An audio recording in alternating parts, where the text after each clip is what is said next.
Okay, Rick Young, what do you see the main difference is what you dealt with in judo as opposed to the Brazilian jiu-jitsu mentality? I think basically the judo guys go for the kill really quickly. The way they train is sometimes more intense in a shorter period of time. It used to be, it might be a little bit different now, but it used to be, as you know, in Brazilian jiu-jitsu it would be, hey, let's be laid back, let's chill out a little bit more. Take your time, enjoy the position. Take your time, enjoy the position. Don't be in a hurry. Exactly, because that comes from the culture. The culture in Brazil is a surfing culture, so you can relax on the beach, relax when you do jiu-jitsu.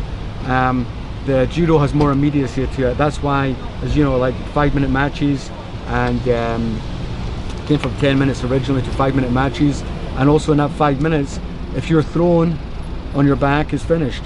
If you're pinned for 30 seconds, now 25, you're finished. So there's more immediacy in the gripping, there's more immediacy in the way they move.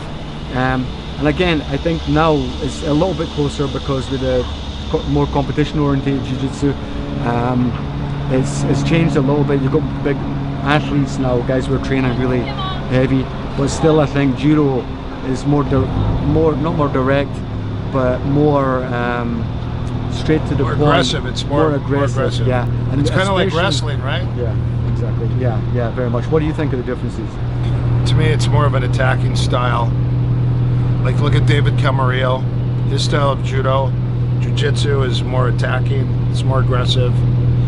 His father was a judoka, so when he was coming up under health, he had that attacking style. So he trained a lot in Europe, right? He came to Europe a lot to train, and the European judo is, you know, it's very physical judo, where you've got the Japanese judo, which is more relaxed, snap the gi. European judo, more belt oriented. Do you think the judokas stress more collar chokes, more so? Armbars and collar chokes, right? Yeah. Basically, because as you know, the time is limited, and then as we were talking about today, when you have the transition from top to bottom, if you've not thrown them for the full leap on, then when you throw them, you can only go for 1 or 2 techniques. So most of the judo players have, 2, maybe 3 things they do on the ground, maybe even 1. Like Toshihiko Koga basically did a strangle from maybe a failed Sianagi or Sorisuru Komikoshi, and then he would have his strangle. But pretty much that was all he did in competition anyway. He probably had more when he was practicing. And then Neil Adams, of course, has got a whole bunch of stuff, and that's going way back, and he was fantastic for the armbar. Of course, that was his Takuya Waza, his favorite technique.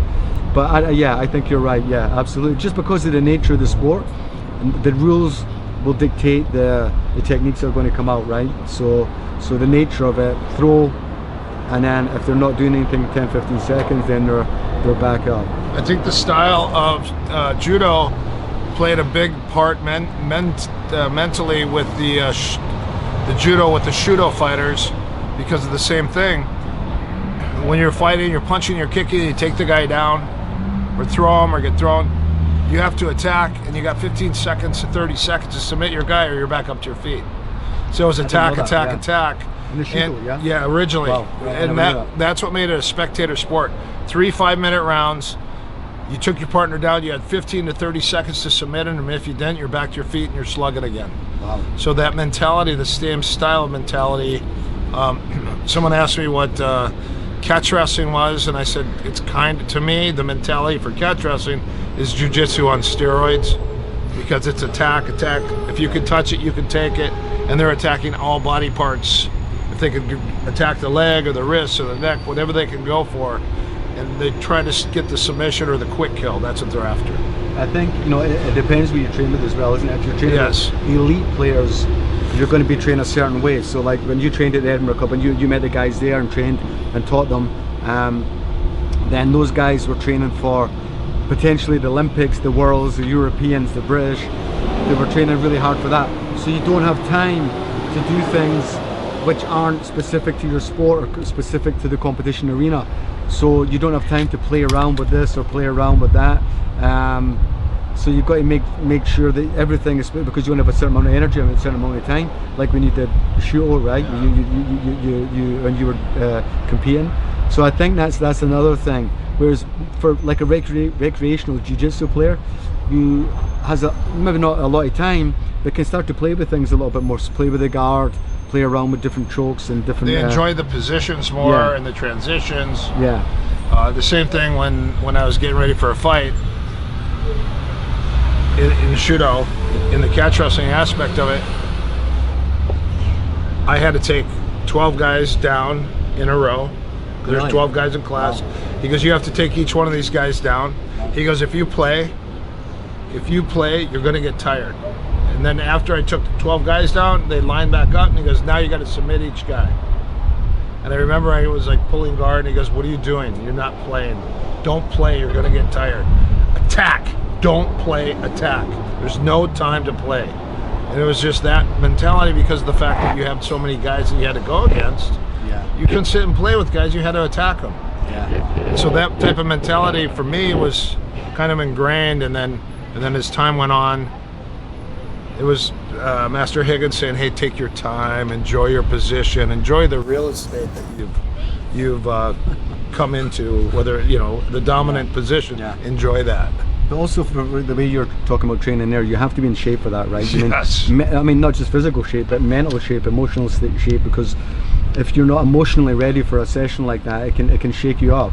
If you're not 100%. mentally ready, I mean, obviously physically you want to be ready, but and then, like, it's okay one session like that, but then when you're doing it almost every day, or even every second day, every second practice, then, you know, it's really tough on your body. It burns you out, and it's easier to have a nice easy roll and go to class and not be under the gun all the time. That's why, like Mark Preston said to me, Mark Preston, my judo instructor, as you know, he said that when he trained at Kendall full-time judo, it took him 6 months to just get over the shock of training full-time, 3 times a day, 6 days a week, hard.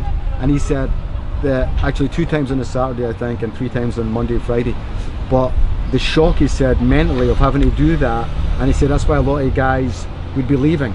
Oh yeah, you burn out real quick. They burn out really quick. And he said the only criticisms he has of those times are that they train too hard. Too hard. And he said they needed more rest period. And he said if they used to have a board of 20, the 20 athletes in there, from 1 to 20, and he said I was always number 1.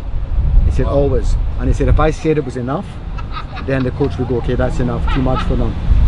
But if you were number 20, somebody else was waiting to take your place, and you'd drop off if you stayed there too long. Wow. And then someone else came and took your place.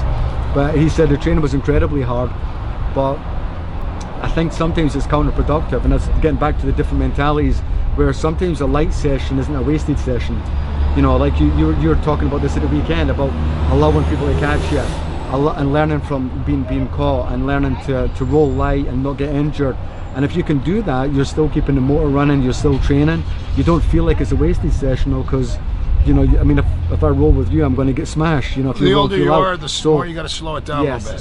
So then if you can roll easy, consistently though, and then every now and then you can turn it on if you feel like it's there, and your partner's okay with that, then you can switch it on a little bit more. Obviously, when you're talking about world-class level, Olympic level judo players, world-class level jiu-jitsu players, and they're competing in the Pan Ams, the Worlds, Abu Dhabi Pro, you know, whatever, then of course they might have a different rhythm to their training. But for your normal guy, or for me, as an older person, then, you know, it's important that I get a certain rhythm of training. Otherwise, and also when you're teaching, you're going to burn yourself out for teaching. You're not going to be able to go and teach. It's nice to have different paces. It's nice to walk in one day and try to rip everyone's arms off and choke everybody, and then it's another just to coast and let them attack and work your defense. For sure, yeah. So that's it. That's the difference between judo versus jiu-jitsu mentality, by Rick Young. By Erik Paulson. Rick Young. Erik Paulson.